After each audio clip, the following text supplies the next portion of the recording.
Ya es una máxima que deberíamos tener los argentinos. Lo cierto es que cuando hay inflación, el que pierde es el trabajador, el salario. Pablo Salvador es economista y está con nosotros. Pablo, ¿cómo va? Bienvenido.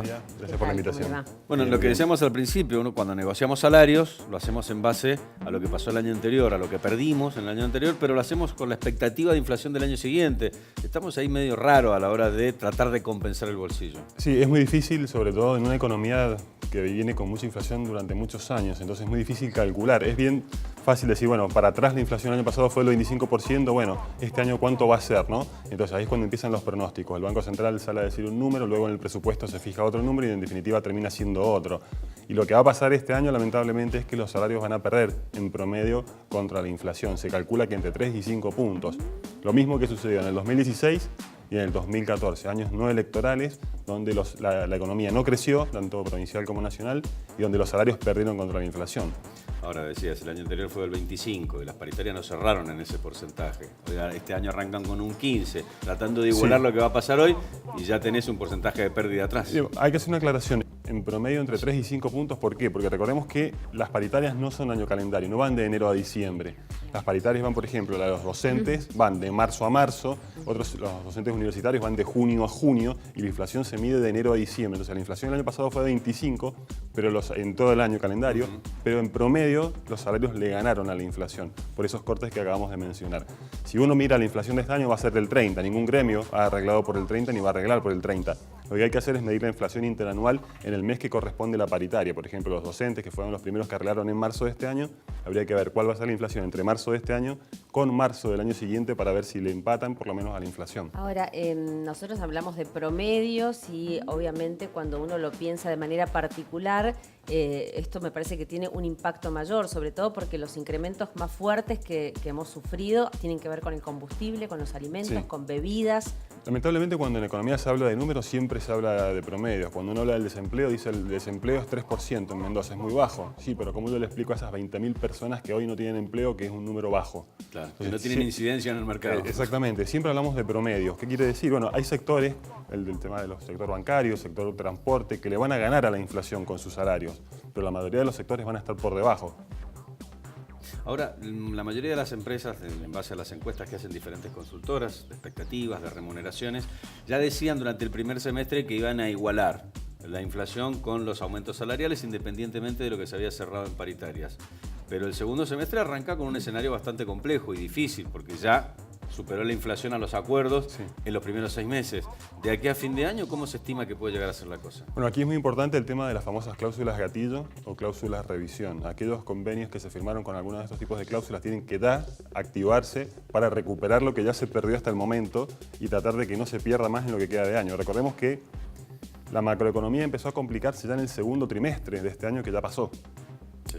Entonces ya venimos complicados desde finales, la última semana de abril empezó a complicarse todo por motivos externos e internos, ¿no? Y desde ahí que se complicó y a partir de mayo los salarios, como acabamos de ver, han empezado a perder contra la inflación. En junio hay algunas cláusulas, algunas segundas cuotas, terceras cuotas, con lo cual en junio algunos sectores van a empatar otra vez a la inflación, pero lo que tenemos que mirar en todo el año. Y en definitiva, con cláusula gatillo, con cláusula de revisión, seguramente los salarios igual van a estar algo por debajo de la inflación este año. Y se prevé también una caída importante, bueno, ya la estamos viendo, ¿no? La caída en el consumo, el comercio lo ha detectado y, bueno, los índices que también se dan a conocer se ven. ¿Esta pérdida del salario respecto de la inflación agudiza aún más esa situación? Sí, porque ahora 100 pesos que yo tengo en el bolsillo me rinde 25% menos de lo que me rindió el año pasado. Entonces puedo comprar el 25% menos de cosas, o el 30% en el caso de Mendoza, porque la inflación interanual de mayo a mayo fue del 30%, 30% menos de lo que compraba el año pasado, con lo cual la gente va a empezar a consumir menos y este año el consumo va a dejar de ser un motor de la economía. Vamos a tener que buscar, o el gobierno va a tener que buscar algún otro motor, sea las exportaciones o las inversiones, porque el consumo va a estar un poco bajo este año. Sin embargo, si bien hay algunos productos o algunos insumos que han crecido mucho en el precio, como por ejemplo el caso de los combustibles, que inciden de manera directa en la estructura de costos de la mayoría, hay otros productos que si uno le presta atención y se fija lo que costaban el año pasado, lo que cuestan ahora, quizás hasta están por debajo.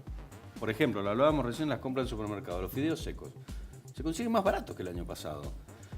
¿Cómo se mueven en la formación de precios esos sectores, por ejemplo? En realidad acá depende mucho también de la oferta y la demanda. Por ejemplo, si tenemos una sequía con el trigo, la maíz, todo eso termina llevando al alza todos los precios en la temporada siguiente.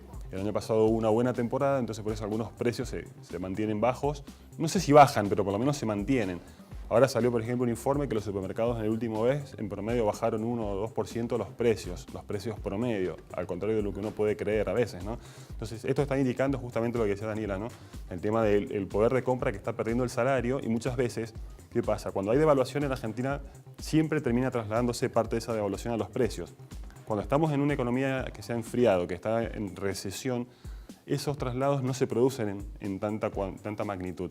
Hay un menor traslado. Y por eso, a pesar de que hubo una devaluación muy importante en estos últimos meses, no se ha trasladado tantos a precios. ¿Por qué? Porque si el empresario hoy no está vendiendo, el supermercado hoy no está vendiendo, si a eso yo le sumo el impacto de la devaluación y subo más los precios, va a vender aún menos. Entonces muchas veces terminan absorbiendo los propios empresarios, o los supermercados en este caso, o el almacenero muchas veces el costo de esta devaluación con tal de no parar sus ventas. No se está dando lo que se da en algunas oportunidades, que es el aumento preventivo, ¿no? Algunas veces todavía no subió determinado elemento o insumo y sin embargo se implementa un incremento por las dudas. Esto sucede cuando la economía está creciendo.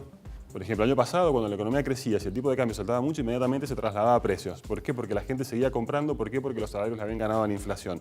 Hoy ya llevamos 4 meses, 5 meses con una economía estancada, entonces es muy riesgoso para aquel que vende un producto o un servicio sobrecargarlo, ¿no? Porque va a vender menos todavía. Nadie se lo va a comprar. Es muy raro eso, porque cuando hablamos de recesión, uno habla de que no hay crecimiento. Si uno mira los números de la Argentina, si quiere toma un fragmento de los últimos 10 años, sí va a encontrar crecimiento. Sí. Pero sin embargo estamos en recesión, y permanentemente estamos en recesión. Es tan fuerte la recesión que atravesamos, es tan poco el crecimiento que no se puede llegar a medir. ¿En qué situación nos encontramos? Aquí hay dos cosas diferentes. Una recesión, técnicamente una recesión es cuando tenemos 2 trimestres seguidos de caída del Producto Bruto Interno, del famoso PBI.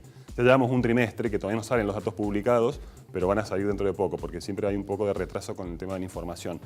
Hoy la recesión no es profunda, no estamos hablando de una gran recesión, de un parate muy fuerte de la economía. Y con respecto al otro tema, sí, en Argentina siempre tenemos muchos ciclos, ¿no? Hay años donde crecemos, sobre todo los años impares, que son años electorales. ¿Por qué? Porque los gobiernos salen a buscar votos, inflan el consumo, que es lo que decía Daniel hace un rato, entonces ese consumo tracciona o funciona como motor de la economía y crece la economía y genera empleo. Pero en los años pares, cuando no hay elecciones, ahí tratan de acomodar un poco las cosas y es cuando se nota ese parate. Entonces hoy la recesión no es profunda, pero lamentablemente en Argentina no tenemos un proceso continuado de crecimiento sostenido en el tiempo. Tenemos un año que sube, otro que baja, y eso no ayuda ni a generar empleo ni a reducir la pobreza. Ahora, ¿es cíclico o es una economía de picos? No, es cíclico con picos quizás más pronunciados que un país normal. Ese es el tema, no somos un país normal. En este país, en mi opinión, la economía sigue mucho a la política, o la política domina mucho la economía. Entonces, muchas veces quizás no se hace lo que se debería hacer por el temor a perder votos, ¿no? O con la intención de ganarlos. O se hace lo que no se debe hacer para ganar votos. Elecciones demasiado seguidas. Y tenemos elecciones, hay otros países que tienen elecciones cada 2 años, pero en nuestro caso eso es un incentivo muy grande para desviarse del largo plazo en la economía. Pablo, muchísimas gracias. Ha sido un gusto. Gracias por acompañarnos. Bueno, habrá que ver cómo sigue esto. Si es que las empresas, bueno, en el sector privado pueden llegar a ajustar los salarios para tratar de equiparar el índice inflacionario. Bueno, en el sector público, ya sabemos, la mayoría tiene la cláusula gatillo. Que cobraban el sueldo por estas horas y Exacto. con una pequeña actualización. Y todavía le falta una cuota, Sí. porque también es eso, se pagó en cuotas el aumento, así que siguen para atrás. Todavía ese 15,7 no es tal, por lo menos aquí en Mendoza.